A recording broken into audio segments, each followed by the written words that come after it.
Uma ótima noite a todos. Sejam muito bem-vindos ao Centro de Estudos Espíritas Chico Xavier, aqui no bairro Vila Nova, em Joinville, Santa Catarina. É uma alegria muito grande recebê-los aqui, porque cada oportunidade que se nos apresenta de aprendermos, refletirmos e, quem sabe, retornarmos aos nossos lares melhores do que aqui chegamos, dispostos a um recomeço que é necessário a cada nova jornada, é uma bênção de Deus. Somos muito gratos pela oportunidade de estarmos aqui e gostaríamos de convidá-los a participar das atividades da casa conosco. Esta é uma casa espírita cristã, sem fins lucrativos, obviamente, como toda casa espírita, e oferecemos uma série de atividades ao alcance daqueles que assim o desejem, com algumas peculiaridades, com algumas singularidades. As palestras públicas acontecem nas quintas-feiras, às 20 horas, como é na noite de hoje, e logo após ainda estamos na realização do passe coletivamente. Em breve retornaremos ao passe personalizado, como de costume. A partir de 1º de maio nós teremos 2 atividades adicionais à nossa casa. Todo 1º e 3º domingo do mês de maio terá início, já no dia 1º de maio, no dia do trabalho, um bom dia para a gente começar a trabalhar. No domingo, um curso básico de Espiritismo e ato contínuo, uma palestra pública. Então, 2 vezes aos domingos, 1º e 3º domingo, curso básico de Espiritismo, com um intervalo ali de 15 e 20 minutos, depois palestra pública também. Há uma demanda para as duas atividades. Algumas pessoas gostariam de obter mais informações, mais conhecimentos a respeito da doutrina espírita. Nós já temos uma lista de pessoas que se inscreveram, mas as inscrições ainda estão abertas. E em breve estaremos criando um grupo próprio com os participantes, coordenadores, para facilitar a comunicação e a integração. E as palestras aos domingos, porque, por razões óbvias, nos dias de trabalho, correrias, muitas pessoas não têm a oportunidade de vir à casa espírita durante a semana, na parte da noite, como é o caso de quinta-feira. A casa executa outras atividades, como grupo de estudos para a educação da mediunidade, mas essa, nas segundas-feiras à noite, é uma atividade restrita para pessoas que já têm um grau de conhecimento a respeito do espiritismo, sem o que não seria viável, não seria execuível. Esse grupo já funciona há alguns anos e, graças a Deus, o trabalho está trazendo frutos maravilhosos. E em breve, em função das circunstâncias, o fato de podermos estar aqui já com menos preocupações com contaminações e pandemia, também as atividades de assistência social a comunidades carentes, pessoas necessitadas na nossa cidade de Joinville. Então, como dissemos, é uma alegria muito grande, que Deus nos ampare, e eu vou convidar, a título de contribuir para a harmonização do ambiente, que o Joel venha aqui à frente para fazer a leitura de uma prece, ou de uma página inicial, para a nossa reflexão. Por favor, Joel.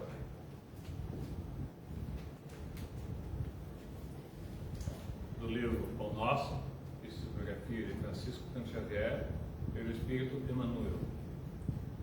Levantando mãos santas, é o item 84 deste livro.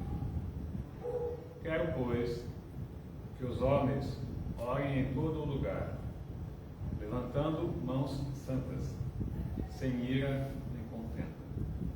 Quem disse isso foi Paulo, que está em 1 Timóteo, capítulo 2, versículo 8. Nesse trecho da primeira epístola de Paulo a Timóteo, recebemos preciosa recomendação de serviço.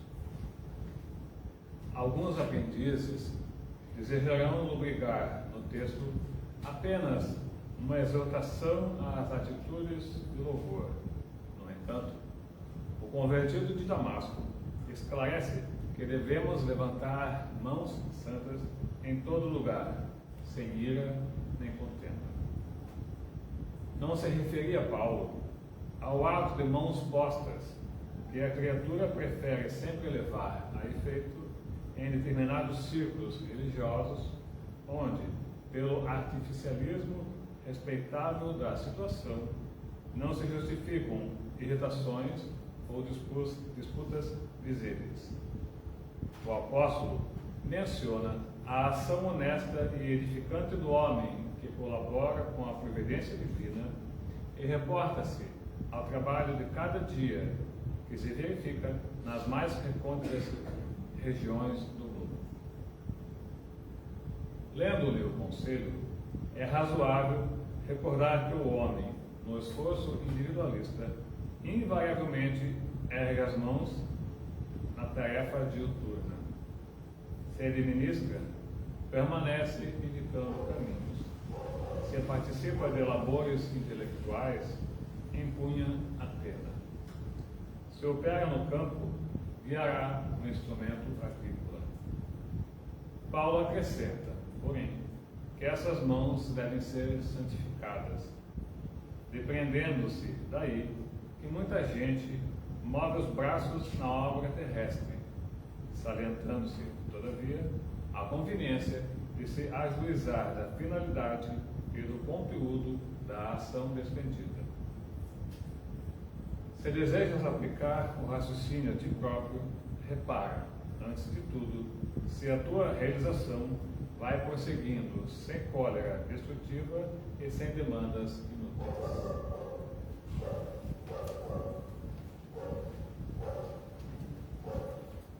Muito obrigado. Antes de nós fazermos a prece de abertura, porque toda atividade na casa espírita inicia com uma prece e termina, se encerra com uma prece, vale salientar também que a casa dispõe de uma livraria, livros usados, para quem tiver interesse, curiosidade de ampliar o escopo de seus conhecimentos, e possui também uma biblioteca e uma livraria, duas situações, uma biblioteca onde nós temos diversas obras e uma livraria no andar de baixo, disponível também para quem assim desejar.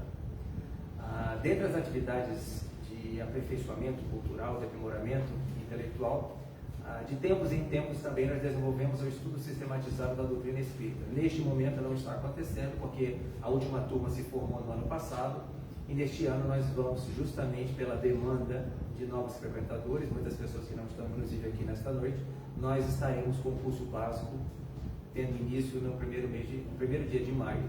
E não por coincidência, o palestrante de hoje é o coordenador geral dessa atividade, ele com a Gláucia, com o apoio da Cláudia, e vai nos brindar com uma palestra daqui a pouco.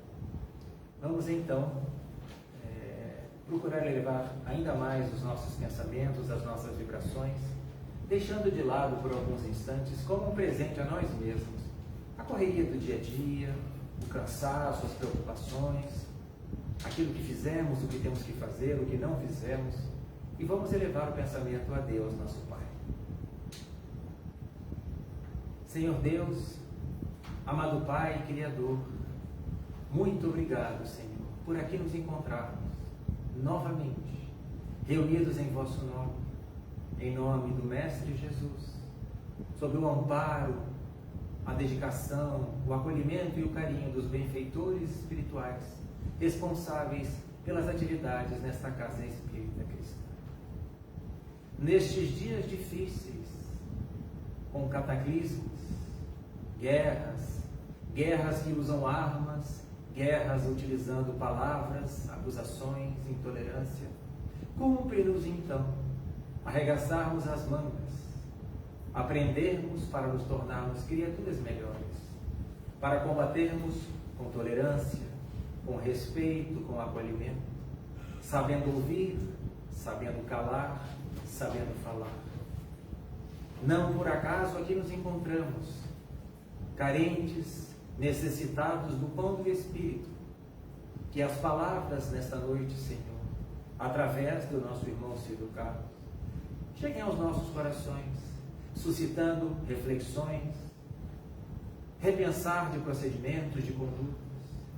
Seguramente cada um de nós pode se recordar, sem se afastar muito da presente data, de um momento em que não foi feliz na escolha das palavras, no momento em que não soube escutar, em que não soubemos falar calma e mansamente como gostaríamos que a nós se nos dirigissem os nossos semelhantes.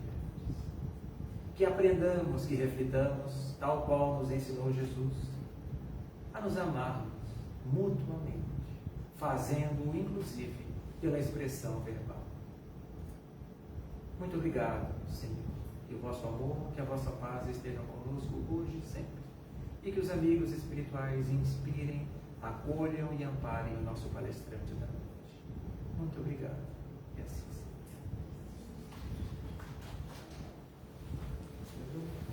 A palavra é sua.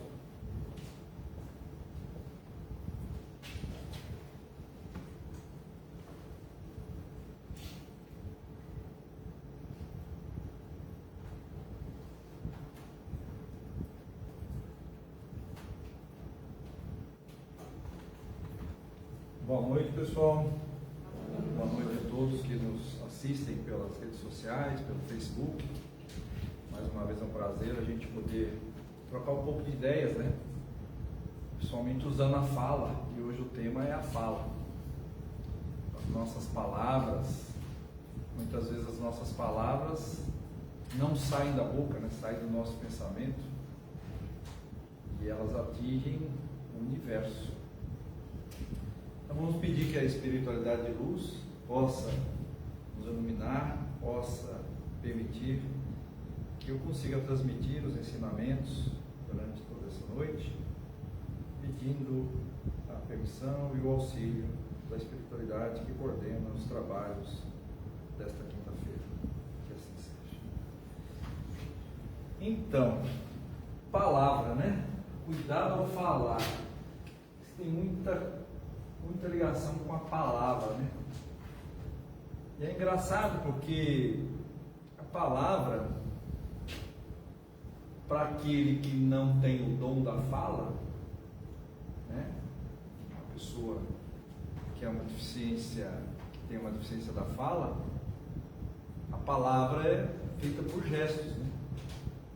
E muitas vezes nesses gestos, quando nós não entendemos, a gente pode imaginar que um gesto mais abrupto da mão pode ser uma fala mais dura.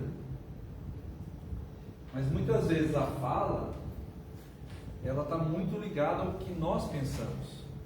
E até muitas vezes a gente fala assim: eu não pensei direito, eu falei sem pensar.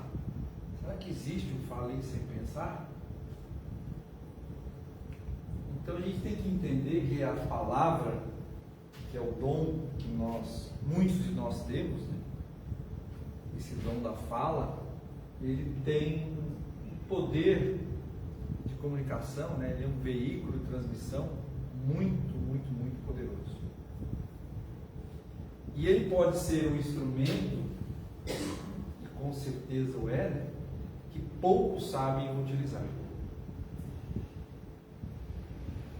Porque às vezes, com a dureza do coração, até com a mensagem que foi passada logo no início, né, da questão da cólera, a gente imagina que cólera é algo, é uma raiva grande, uma coisa enorme, mas é um pequeno soltar de uma voz mais dura, uma voz mais ríspida, é que a gente não está sabendo usar o instrumento que Deus nos deu para transformar a vida das pessoas que estão ao nosso lado e também as pessoas que muitas vezes imaginamos que não estão do nosso lado, né? Que são aqueles irmãos espirituais que estão ali nos acompanhando. Então a palavra, ela pode ser boa, e ela sendo boa, ela ergue, né? A pessoa, ela consola. Quantas vezes usamos a palavra lá para ajudar uma pessoa que está lá triste, e a gente vai com a boa intenção, a ideia é ela pode erguer aquela pessoa, pode consolar, mas ela também pode envenenar, ela pode matar. E é interessante, né, porque nós estamos convivendo aí numa pandemia, né, e aí muitas vezes a máscara pode ter servido para alguns, né, como uma forma de ficar quieto. Está ouvindo, e a máscara ficava a boca querendo falar e a máscara tampando, né? E às vezes a gente esquece, né, que foi mais um instrumento usado para que a gente soubesse ouvir, para que a gente pudesse dar o tempo de entender o que estava sendo falado, né? E não usar a palavra para envenenar ou para matar. Mas então a palavra vai matar uma pessoa? Ela pode matar sonhos, ela pode matar alegrias, assim como ela pode trazer sonhos e alegrias até nós, ou até os que estão próximos. Agora, tem muitas pessoas que falam sem pensar. Eu falei sem pensar, me desculpa, está tranquilo, nem sabia, né? E é interessante que tem outros que pensam sem falar. Olha que coisa legal, né? Muitos falam sem pensar, outros pensam sem falar. O poder do pensamento é muito maior do que uma fala. Aqui hoje eu estou usando o instrumento, estou usando as redes sociais, e através das redes sociais as minhas falas aqui chegam aos mais diversos pontos do universo. Quem frequenta ou segue a página do centro, né, vai ali, consegue assistir. Agora, e o pensamento? Eu consigo transmitir um pensamento bom ou ruim daqui para qualquer lugar do universo. Não estou nem falando do nosso planeta Terra, estou falando do universo.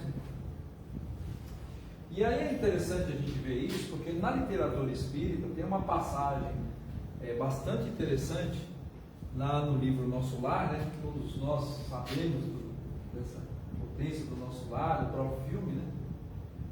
Que fala assim, ó, temos nosso lar que no que concerne a literatura, a menor vantagem é que os escritores de má fé, os que estimam o veneno psicológico, são conduzidos imediatamente para as zonas obscuras do umbral. Por aqui não se regenerarão. Faltou errado, ficou errado.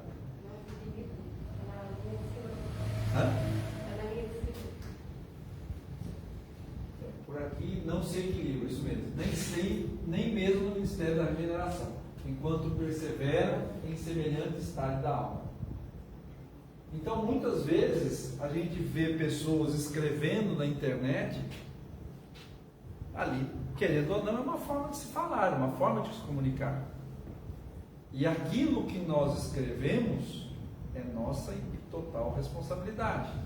Aquilo que alguns escritores usam a literatura para criar situações de caos, é nossa responsabilidade, é a responsabilidade dele.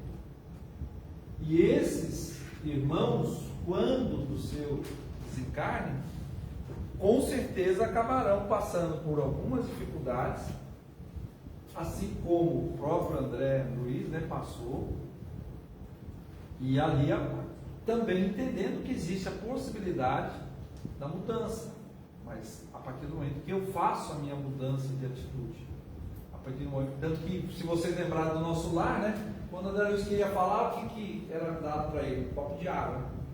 Coloca água na boca. Fica água aí, espera aí. Pensa um pouquinho para você falar o que vai falar. Então a situação era assim, né? No Nosso Lar. E ali era um exemplo, né? Mas aí a gente tem uma passagem que eu ouvia isso bastante, né? Que era assim, ó, a boca fala daquilo que o coração está cheio.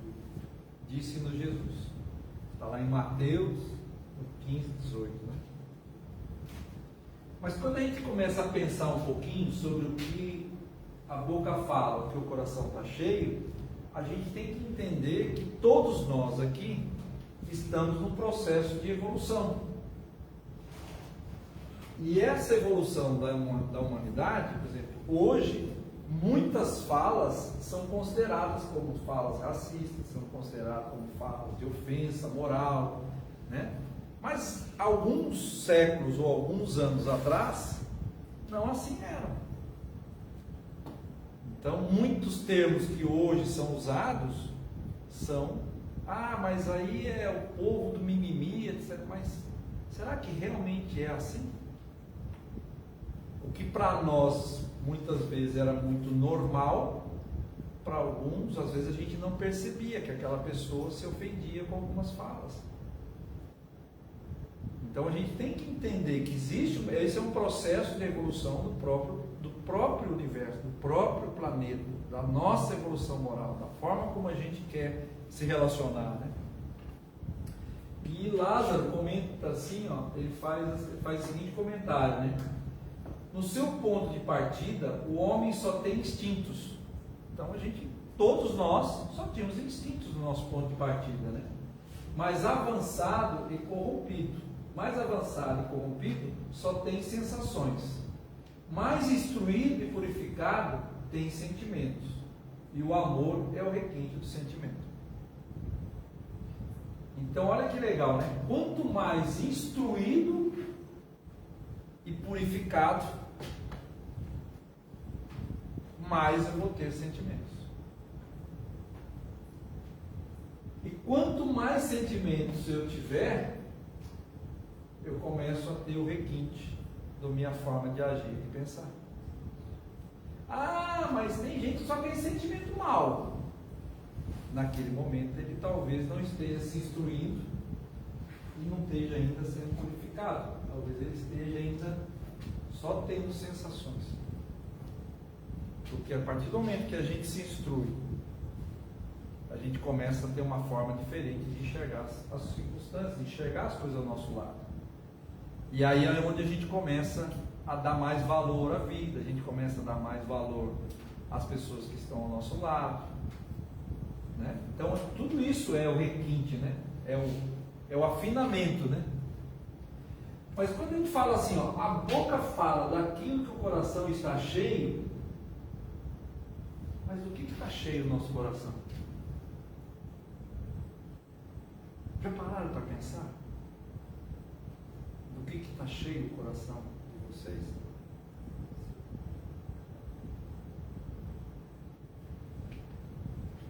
Se a gente analisar a nossa forma de comunicar, como é que a gente se comunica no nosso dia a dia?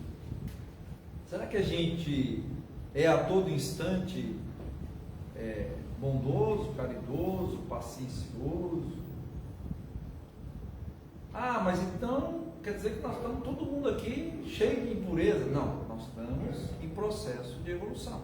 Nós estamos em processo de purificação. Nós estamos aqui na Casa Espírita vindo se instruir, assistindo uma palestra no Facebook, se instruindo. Então eu estou buscando mudanças da minha forma de ser e de agir, para que eu possa mudar a minha forma de como eu faço hoje a minha comunicação. Ah, eu não gosto de algumas atitudes, então eu começo a ficar atento e eu vou cada vez mais mudando a minha forma de agir e de ser. E é isso que é o caminho da evolução, né? Que a gente, obrigatoriamente, a gente precisa passar por tudo que a gente está passando, né? Por tudo que a gente começa a olhar, a gente começa a analisar, né? Como que eu estou sendo, a gente precisa passar por isso para a gente começar a entender o nosso autoconhecimento. Como é que eu sou? Como é que eu ajo no meu dia a dia? Como é que eu recebo uma má notícia? Como é que eu recebo algo que eu não gosto? Como é que eu reajo a essa circunstância? Então eu começo a perceber que eu preciso mudar. Eu preciso entender que a partir do momento que eu estou praticando o bem, eu vou receber também o bem. É a lei de ação e reação. Se eu mudo a minha forma de falar, com certeza eu também vou receber palavras mais suaves, vou receber mais consolo, vou receber mais coisas boas, né? E aí lá Santo Agostinho fala para nós assim, ó: os homens se vão a contemplar os topos da montanha, as vastas ondas do mar, as amplas correntes dos rios, a imensidão do oceano, o curso dos astros, e não pensam em si mesmo. Como que a gente aprecia, né, tanta beleza do dia a dia, né? Olha, tem gente que nem vê isso, né? Teve um comercial de uma marca de automóvel que uma vez colocou assim, né, a natureza, olha, tem um passarinho, né? Chamava a atenção disso, né? Quantas vezes a gente para olhar a natureza, para olhar o sol, para ver aquele dia lindo que tá? A gente normalmente reclama, chovendo de novo, agora tem que sair com chuva. Mas sem chuva não tem água, sem água não tem alimento, ou não tem beber. Nosso corpo é praticamente, a maioria é água, né? É líquido. Então a gente tem que entender que muitas vezes é muito fácil olhar o jardim do outro do que olhar o nosso jardim. É muito fácil. O outro fala grosso, ríspido. Ah, tá. E você? Você é o santo. É isso que a gente precisa, que Santo Agostinho nos traz, né? que é muito fácil a gente enxergar. Tem aquela passagem sobre a trave no olho, né? É fácil enxergar o outro lá, mas e os nossos problemas, né? As nossas dificuldades, né? Porque assim, o exterior, ele não deslumbra, né? Comprei uma casa nova, ai, coisa mais linda. Comprei um carro novo, ai, coisa linda. Arranjei uma namorada, arranjei um namorado novo, ai, coisa maravilhosa. Aí daqui a pouco começa a achar os defeitos, né? Mas isso aqui não está muito certo. Então a gente tem que olhar isso, né? E a gente tem que entender por que a gente tem dificuldade de se enxergar, de a gente olhar para nós. Porque a parte interior nos atemoriza. A gente tem medo disso. A gente tem medo de olhar o que eu falei, o que eu estou fazendo, qual é a minha atitude. Porque muitas vezes nós vamos se assustar com essas atitudes que nós tivemos. A gente vai falar assim, nossa, mas eu tive coragem de fazer isso. Então a gente tem que olhar que olhar o exterior é muito fácil, né? E aí a gente pensa assim, né? A gente consegue ir lá fotografar Marte, né? Hoje já tem um telescópio, né? Acho que é o Hubble, né? É o Hubble, né, Paulo? É o Hubble. Que vai lá fotografa Marte, né? Mas ainda a gente não consegue achar os nossos defeitos, né? Ainda não inventaram a máquina fotográfica, o defeito. Só consegue ver o defeito. Tem Photoshop hoje, né? Para dar uma arrumadinha, o cabelo, né? Mas fora isso, não tem. A parte interna ainda eu não vi. A gente consegue, né, descobrir as novas espécies, mas a gente não consegue descortinar as nossas tendências, né? Tirar. Qual que é a minha tendência? O que eu sou? Por que eu só faço isso? Né? Por que eu tenho tendência de agir dessa forma? O que eu estou fazendo? O que eu estou buscando para melhorar aquilo que eu não gosto de mim? Ou que às vezes até um colega, um amigo fala, olha, você é muito sim, você tem essa atitude. Não, eu não tenho isso não. Eu sou você que é o problema, eu não sou não. A gente não consegue tirar esse véu dos nossos olhos de olhar internamente, de ver tudo que a gente precisa ver. E a hora que a gente entende que a hora que nós precisamos olhar para nós, porque isso vai fazer um bem para nós, aí começa a transformação, começa a ideia do treinamento, né? Então aí segue-se assim, né? E com isso seguimos muitas vezes pronunciando palavras ásperas, verbo envenenado, difamação irresponsável, facetos da mesma causa, e aí vai, né? Porque a gente não olha para a gente. A gente não pensa como o outro vai receber as nossas palavras. Para nós, às vezes, pode ser simples, pode ser uma palavra, é comum eu falar desse jeito. Eu sou descendente italiano gosta de falar alto, né? Mas eu já estou começando a me policiar, porque muitas vezes a pessoa que está ao meu lado não entende que eu estou falando de repente de forma normal. Então eu preciso me policiar, preciso saber a forma de falar, preciso aprender a ouvir mais, preciso realmente escutar de forma diferente.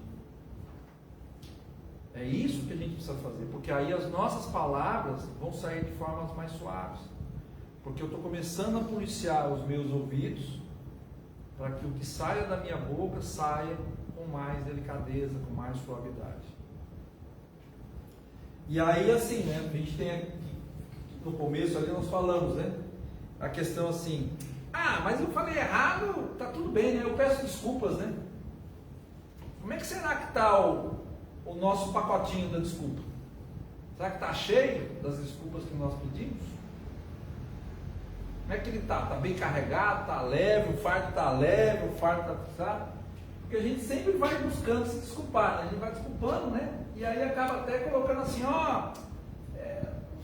foi assim, né? O que eu fiz aí não era muito bom, né? A minha vontade não era isso. Tá, mas se não era isso, então por que tu falou? Não pensei. Não parei um pouquinho para entender o que era, né? E muitas vezes a gente faz assim, né? Que a forma como a gente compreende as coisas é uma forma muitas vezes do pensamento errado. é a forma que a gente pensa. Porque a gente também precisa disciplinar o nosso pensamento, porque o nosso pensamento também é uma forma de se comunicar. Mas é uma forma de se comunicar muito mais forte, muito mais,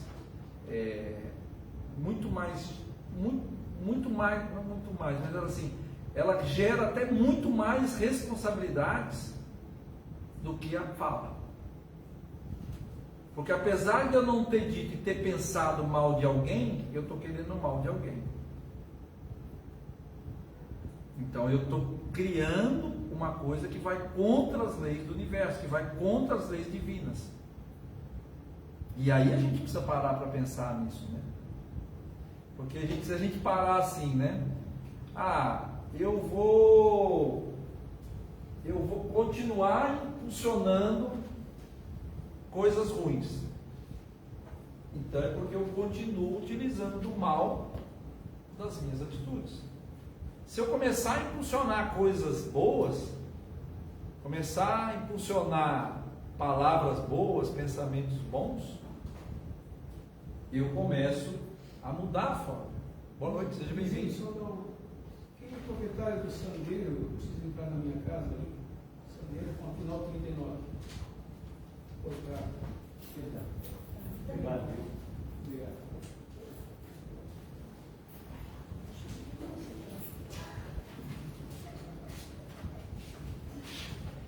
O rapaz usou palavras educadas, né? Mas e as nossas desculpas? Foi sem querer. E aí a gente tem que entender assim, ó, que toda expressão desequilibrada reflete a nossa essência. E aí que tem as situações, né, que não há aprendizagem positiva se não houver uma ação negativa. Ou seja, se eu não pratiquei algo errado e não reconheço, aí eu começo a girar, eu começo a mudar a minha forma. Então eu estou gerando ação positiva. A partir do momento que eu começo a mudar a minha atitude, eu estou gerando ação positiva. E essa ação positiva, ela é gerada justamente por uma negativa. Porque se eu acho que está tudo bem, eu não preciso mudar. Se eu acho que o que eu falo está tudo ótimo, eu não preciso mudar. Mas a partir do momento que eu vejo que eu estou tendo ações negativas, eu começo a mudar. Aí eu começo a gerar coisas positivas. E a gente tem que entender que a única forma de aprendizagem possível é muitas vezes usar os exemplos deploráveis, usar um pouquinho aquelas imitações dos métodos, né, que todo mundo usa, né, eu vou usar essa técnica aqui para me mudar, né? Mas quando eu começo a olhar esses exemplos deploráveis, como a gente comentou aqui no início, sobre a questão das guerras, né?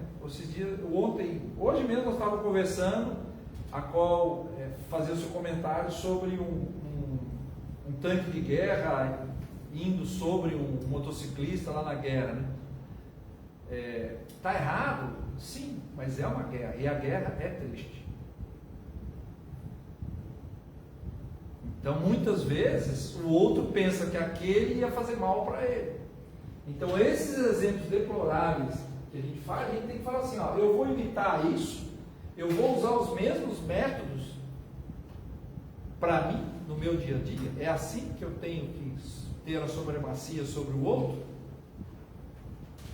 Aí a gente começa a entender o seguinte, que o problema vai sempre continuar. Eu sempre vou tentar ajudar a partir do momento que eu começo a enxergar as coisas erradas.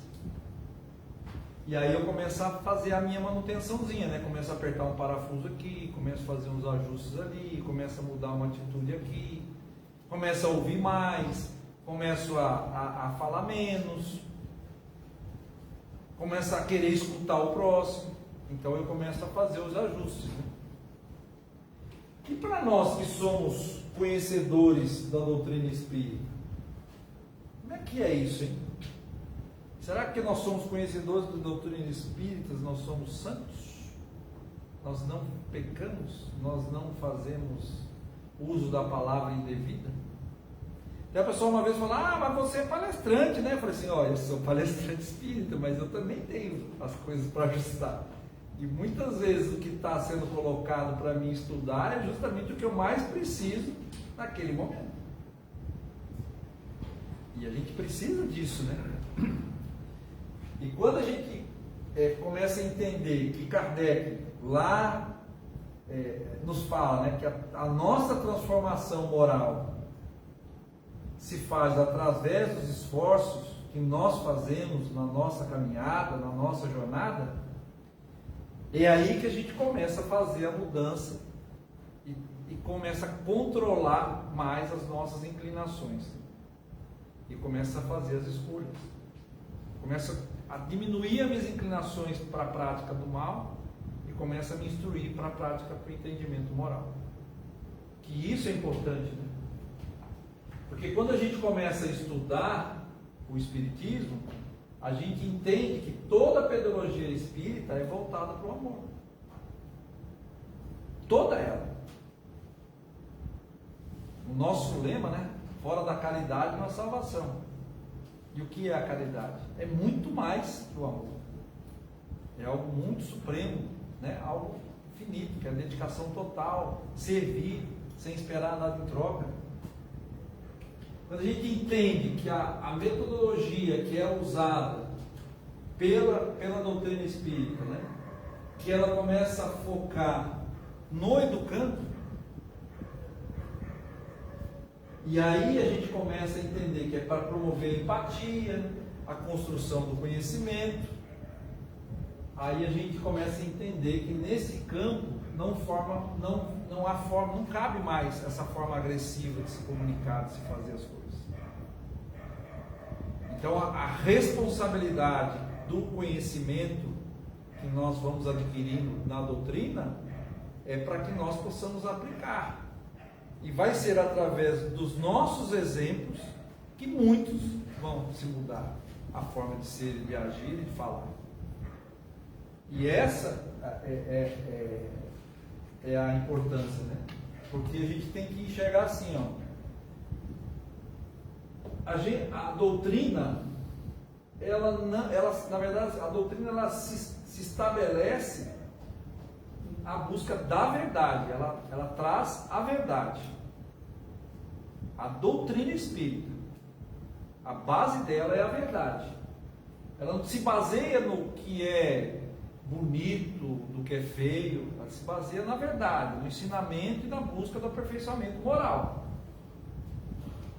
E a gente precisa entender que quando a gente está ali fazendo muitas vezes uma palestra ou fazendo um estudo, a gente precisa usar da lucidez, a gente precisa ser pacificador, a gente precisa ser consolador, mas a gente tem que ter como base a moral e respeitar o entendimento de cada um, porque cada um a seu tempo. Então a mudança das atitudes, da forma de falar, de ser e de agir, ela vai estar muito ligada ao exemplo que nós recebemos, ao entendimento, à instrução que a gente tem, né? E também, dentro da doutrina, a gente não pode admitir que a palavra articulada ou escrita promova o mal. Esse livro é espírita. Leia, analise. A gente tem que aprender a fazer essa seleção do que nós estamos lendo. Porque muitas vezes é colocado ali coisas nas entrelinhas que estão não de acordo com a doutrina espírita. Porque se começar a criar desarmonia e desequilíbrio, né, não tem utilidade para a elevação. Né? E os objetivos, né, a inútil elevação dos objetivos, sempre que haja rebaixamento moral nos meios. Então, a partir do momento que eu trato um tema, uma obra espírita, que comece a criar rebaixamento de alguma coisa, porque muitas vezes são colocadas nas obras espíritas circunstâncias que se falam de momentos históricos, mas que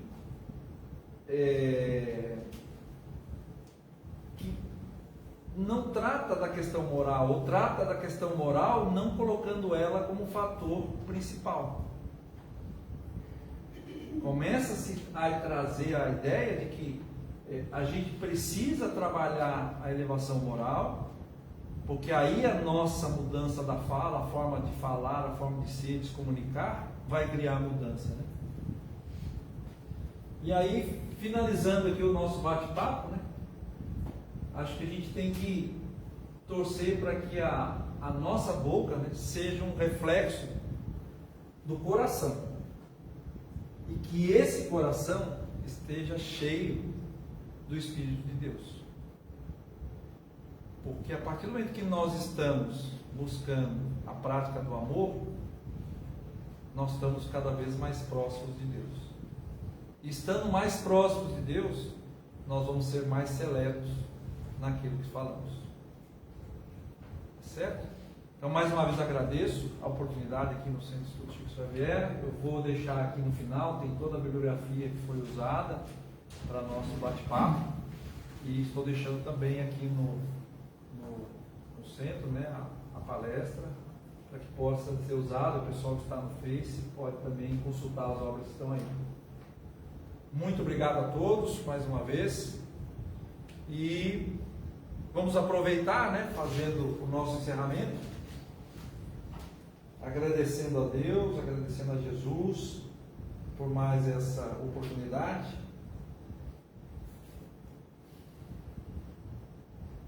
E pedindo ao Pai que possamos controlar, que possamos nos purificar, que possamos, Senhor, ter a tranquilidade e o discernimento das nossas falas e dos nossos pensamentos. Que possamos ser os emissores de palavras suaves, de palavras que confortam, sem esperar nada em troca, sem segundas intenções, sem melindres. Que os nossos pensamentos possam estar sempre emanando coisas boas, possam emanar pensamentos positivos, e que esses pensamentos possam ser usados pela espiritualidade maior, a fim de ajudar na transformação do nosso planeta, na transformação de todo o universo. Obrigado por tudo que tem nos feito. Obrigado, Senhor, pela oportunidade de estarmos mais uma vez aqui reunidos em Seu nome. Que o Senhor ilumine e abençoe a todos os nossos amigos espirituais que nos acompanharam, mesmo por algum instante, durante esse dia. E que possamos ter um retorno tranquilo aos nossos lares, e que nossos familiares também possam receber as energias que recebemos nesse momento. Obrigado por tudo. Que assim seja.